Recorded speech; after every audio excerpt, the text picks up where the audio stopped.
Hello, my friends. Today I'm going to talk about bump maps and normal maps and height maps or displacement maps, and I'm going to talk about a design policy that you should never do. So we're going to start off by looking at this wonderful set by Vicky or whatever her name, Vicky176 on DAZ, called Like a Painting. Now, this is a common situation that we might be in. We see a set like this and it's really great, but we want to make some changes. We want to personalize it. So in this set here, for example, we've got this door frame here and we've got these pots with dirt in. So supposing we wanted to change the dirt in the pots. So let's just give that a quick render first of all so you can see what the finished set looks like. You're going to have to excuse me, by the way, it's some 95 degrees C, 34 Fahrenheit. I'm definitely going to be sweating today. So what we have here is these pots. We've got three elements. We've got the pot, we've got the dirt, and we've got the plant. Then we've got this wall with this kind of brickwork around the door and other elements here. But we're interested in this brickwork here, and we're interested in the contents of the pot. So let's just quickly zoom in. We'll use the perspective view camera to zoom in so we still have that nice framing. So we want to know, can we change the dirt in the pot? Supposing we don't want it to be stony like that, we want to create our own dirt texture. What elements can we change? Well, we can see here that we've got kind of a bulge in the middle and then we've got these stones, and at the moment the stones look really flat. When we render them, the stones are probably going to bulge out a little bit, but what we can't tell is to what extent we can change that texture relatively easily, and you'll see what I mean. So when we render that, I really miss Poser's fast rendering.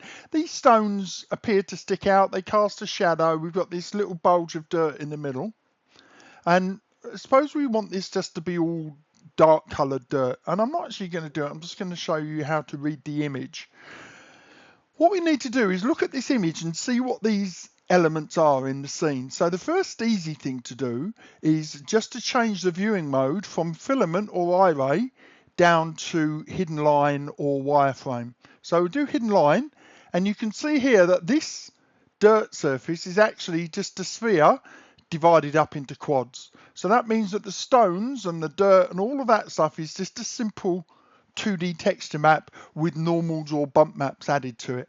So how can we check which that is? Well, we're going to go into the surfaces tab. We're going to look at the soil, and here's the base color. And what we're looking for is a height map or a normal map or a bump map. So there's no bump map, but there's a normal map. That's good.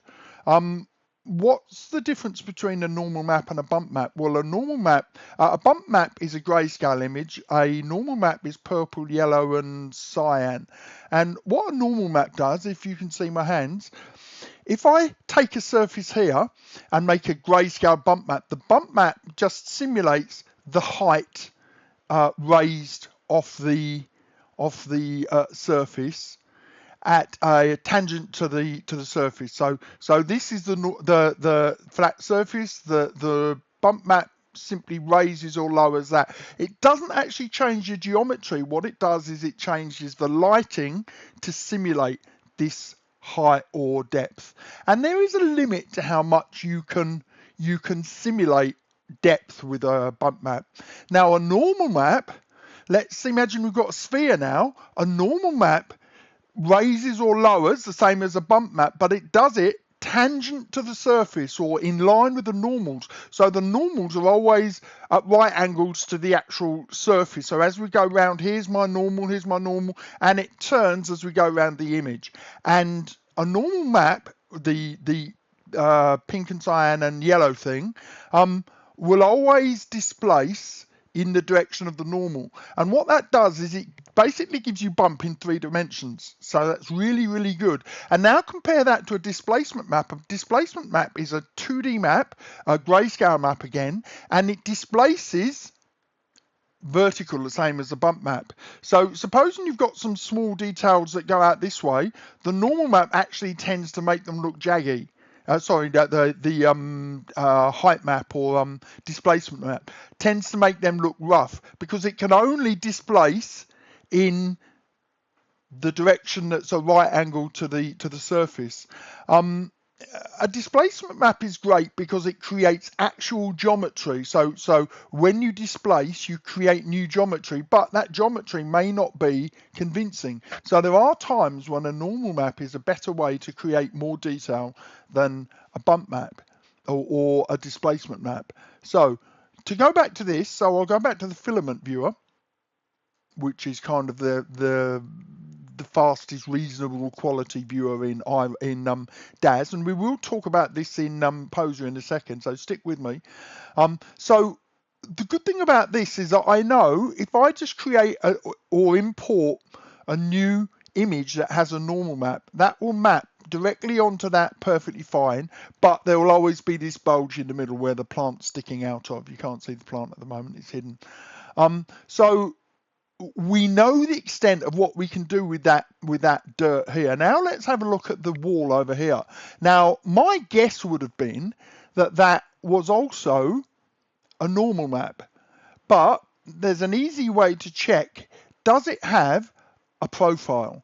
So if I zoom in here, you'll see that even in the filament viewer doesn't render normal maps or displacement maps. It's only when the image is actually rendered that those things are added. And you can see here that there's a bumpy profile. That means that this is actual geometry. And we can double check that by going into hidden line view again. And you can see these lines, these polygons are actual 3D geometry, and you can see that this creator has created actual geometry for these bricks. So supposing I wanted to flatten these bricks down, I can't do so because they're built into the actual geometry of the surface. Now I actually prefer built geometry because you're getting the artist's original vision, but there are times when that can be a limitation, as with the plant dirt that I showed you earlier. Okay, now let's look at another situation, and this is where we get into your creations. What I have here is a set called the Courtyard, which is a really ancient set, but it's great for any kind of Greeky, Roman-y kind of looking stuff. It's probably not, or even Gothic, excuse me, it's probably not truly any of those. It's probably, you know, medieval or something, I don't know. It's a great set. It's only $269 at the moment. That's fantastic. So it's a great backdrop set here, and what I've done here is I've just created a single light, and what I want to do is pay attention over here to this area. So we've got some complex moldings here, and then we've got these walls with these bricks in. So look what happens when I render. I get these really, really deep shadows on the moldings, which are disproportionate to the shadows of everything else. So let's do our old trick again and view the image as a wireframe. So to do that, we go down here, we do hidden line, and we can see, okay, so these arch blocks are actual geometry.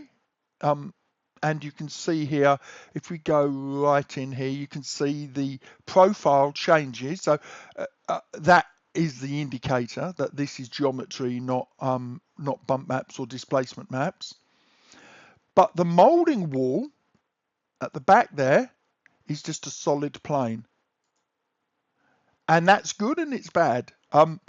It's bad because the creator, who created this? Let's have a look. And I'll give them leeway. This was a DAZ original, but I'll give them leeway because this product is probably 15, maybe 20 years old. So we did things very differently back then.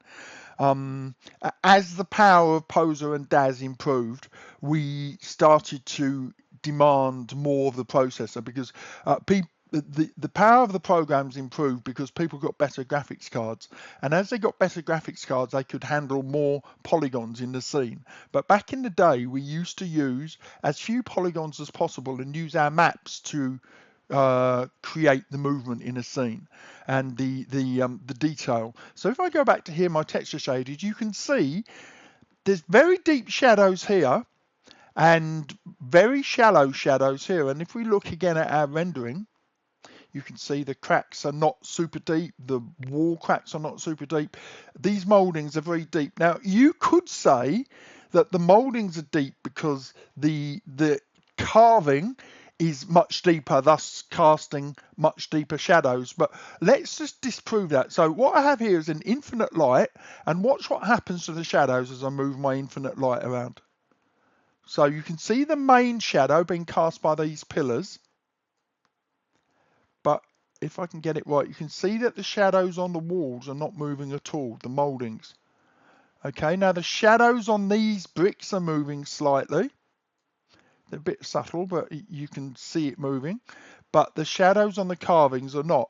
So let's have a look at the material room, and we'll have a look at this back wall. So we know it's just a 2D image. Look at the way that this is constructed. So we have the wall texture here, and we'll go and look at that in more detail in a second.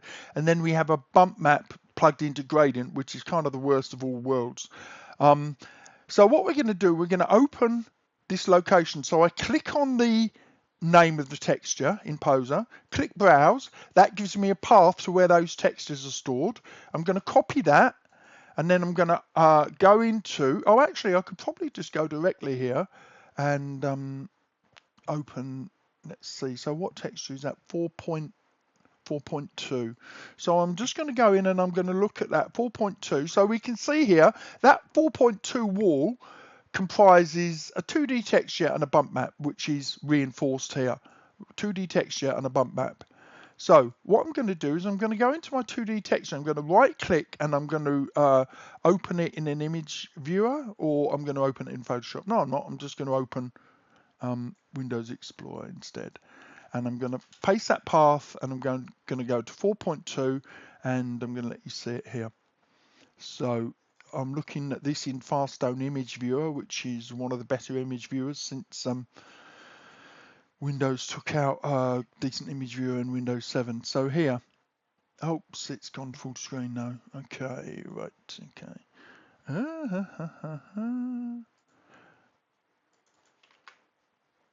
There. So here's the image here, and you can see we've got two components. We've got the molding, and we've got the walls. Now the walls are created properly. I'm just going to zoom in here, plus, and you'll see, although they're very low resolution because they're old, and in the old days you didn't used to do high resolution textures because of the memory requirements. So if this was a modern thing, I'd expect this to be 4K, maybe 8K for this texture. That's the total number of pixels that comprise the texture. So that would be 8,000 or 4,000 pixels that made up this image, and you could easily handle that now. But as we zoom in, look here at these cracks in between the bricks. You'll see that they are coloured, but they're not really shadowed, or if they are, they're very slightly shadowed. So down here, there's not really a lot of shadowing going on, and that's how you should create textures. You should create textures flat. So this is just the color, and then you should let your displacement or your bump do the work of creating depth. And here's the bump map here, and you can see that here they've used white to displace, black to not displace. So where it's black, there's no displacement at all. And when we go back to the original image and see how that works in practice, here, so they look very flat with the lighting, but when I render, okay, I'll render that again just to make it, oh no, there we go. When I render, you get some depth in these. But if I look at the molding, you'll see that the moldings are have what's known as baked in shadows. Let me just do plus. And baked in shadows is a technique that's used for what's known as low poly or low polygon modeling. So if you think of a model in a 3D game, in the past they didn't have a powerful rendering engine. So you couldn't afford to have a pass that rendered the color, a pass that rendered the bump map, a pass that rendered the the displacement or height. So what you wanted was the least amount of work for your graphics card or GPU to do. So what they did was they created shadows such as this one here, which created I guess mono-directional shadows. So if you look at this in close, see if you can work out where the light is coming from in this scene, in this molding. And it's obvious that the light is coming from up here. See, we have highlights on this side, dark shadows on here. That's great. But now let's go back to our scene.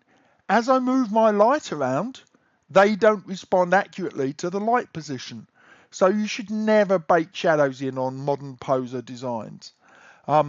So I guess that just gives you a way of identifying how surfaces.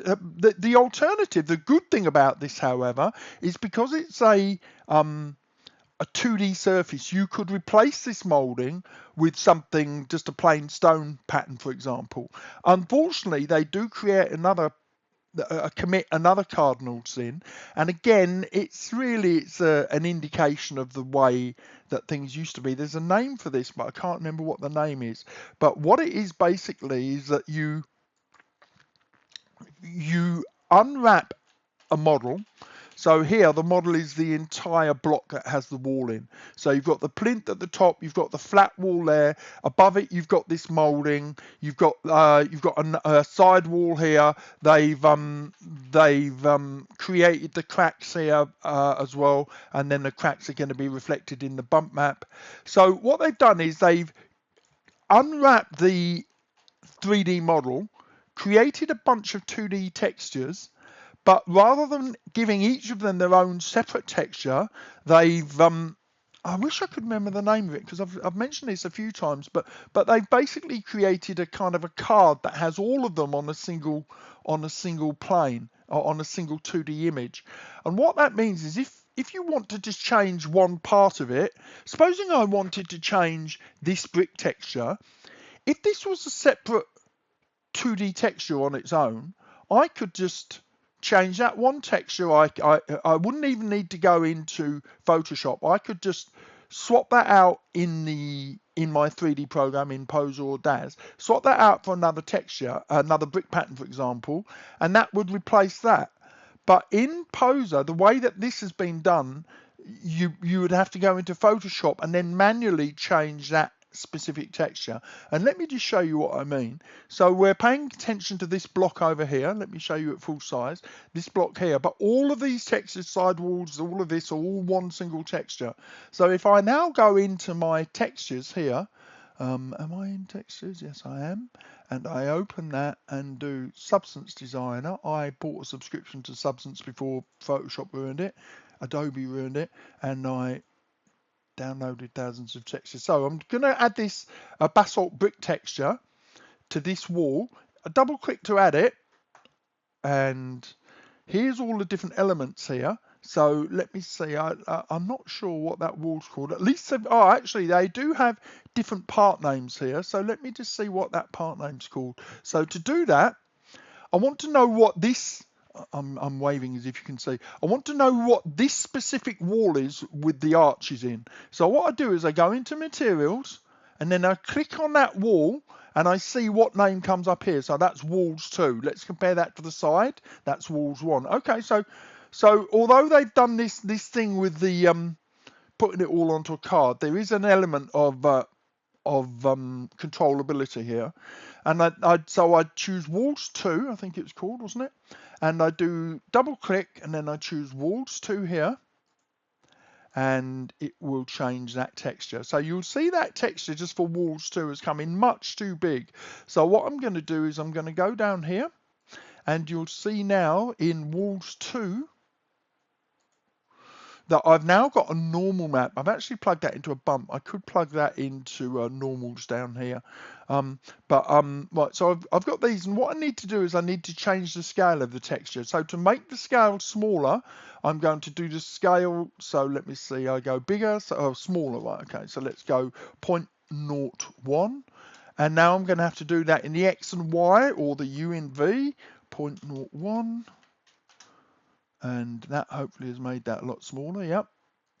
And I'm going to have to do that for the bump and the normals as well, or any other textures that are applied to this. 0.01. So I've made it 1%. I've made it 99% smaller. 0.01. And fingers crossed. Okay, I may have made that too small. You can mess around with it. Let's give it a render. There you go. So that's really tiny now. So I should have probably just gone to 10%.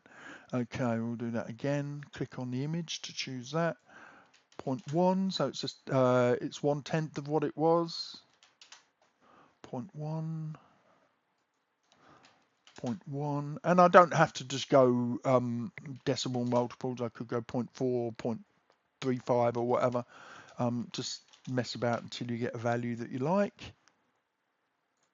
Now, even though this does give us some, there we go, that's a good scale, isn't it? Probably I'll go 0.3 there, just to match the scale of the other bricks on the side. Even though this gives us some control, you'd still have a problem. Let's get the light where it's lighting up that side wall. You'd still have a problem the way it blends onto the side. So you could possibly, let me grab that texture. I'm going to drag, select that whole texture. I'm going to do copy. Now I'm going to pick up this wall by clicking there, and I'm going to drag, select that, and I'm going to paste that or replace it onto that wall. And one of the good things about Poser is that it, how can I put this?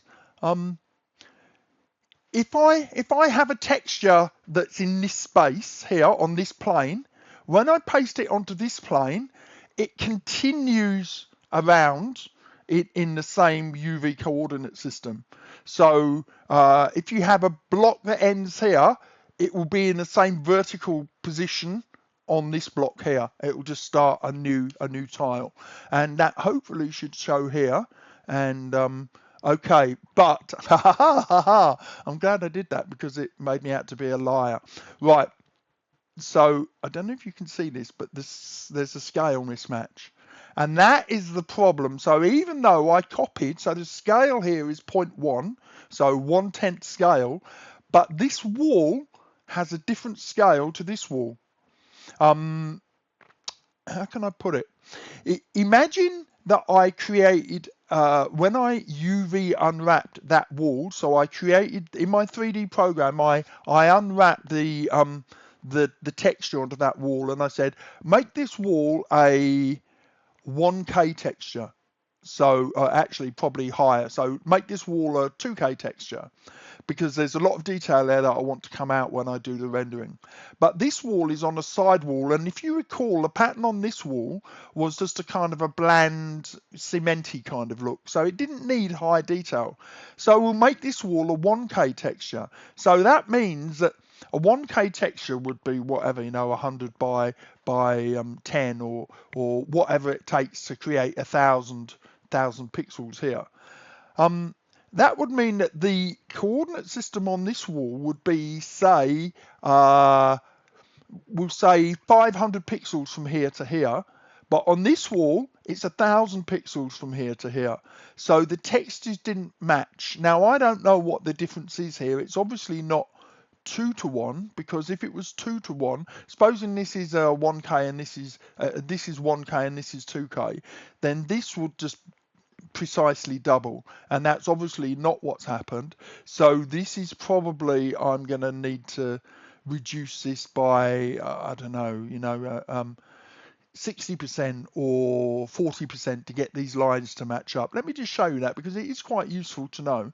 So we've got here, they both have the same origin point. So I'm going to ignore the bump maps and the normal maps. I'm just going to concentrate on this, because that's going to be what's the most visible. So I'm going to make that smaller. So let's go 0.06. And I am just guessing here, 0.06, 0.06. Now let's have a look at that image, see how that's looking. Okay, so that's a bit too small now. So let's, what's 0.065 say? Okay, so it's annoying, it unselects the currently selected thing every time. Right, 0.065, and it's probably not going to be a precise multiple here. 0.065. Okay, that's pretty close, but now you see it's offset. Okay, so the way to fix that offset is to go into here and we just change the offset. So remember, UV is actually the equivalent of X and Y on a compass. X is across, Y is up and down, and then V or Z is depth away from us. So we're going to change the offset now. So we want to change the vertical, and I don't know how much we want to change it by. So let me just show you my thinking here first of all. So this is one set, so it's the number of repetitions of the tile. So if we look at the tile, we need to know the tile size first of all. So if I go into here, so we can see here it's 1, 2, 3, 4, 5, 6, 7, 8, 9. 9 bricks is one tile. So I want to move it by half a brick. So that's, what's that, like roughly 10%. So I need to change the offset by roughly 10%. So U is UV, X is right. So this is vertical. So I need to change that by approximately 10%. So it's going to go up or down by 10%. 0.1 is 10%. Okay, so that's made it more. So I go the opposite direction. So minus that amount. Okay, so we're kind of getting closer and closer. We're not quite there, but you see the process for getting these to scale and match up next to each other. So I've kind of gone a bit into the weeds here, but I thought it was quite a useful analysis of the difference between displacement, bump, and normal maps, and why you should always design your textures flat, not with shadows baked into them. I hope you found that interesting, guys, and you have a fantastic day.